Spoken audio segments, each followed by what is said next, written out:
For today's video, gagawa tayo ng mailbox o mailbox ng ating mga kuryente o kaya ng tubig. Yan.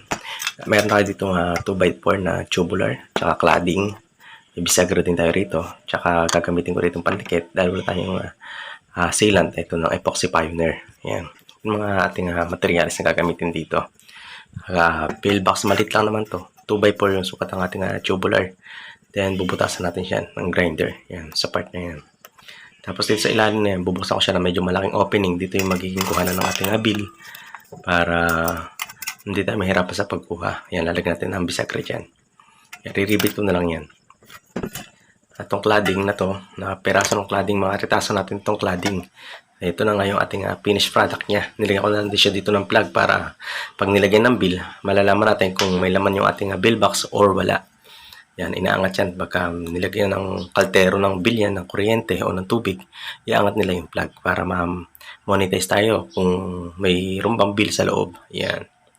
Ganyan lang naman simple na ang paggawa ng ating DIY bill box. Yan. Do-donate lang natin to sa kapilya. Yan. Yan, lagyan ko na rin pala siya dito ng magnetic catches. Yan.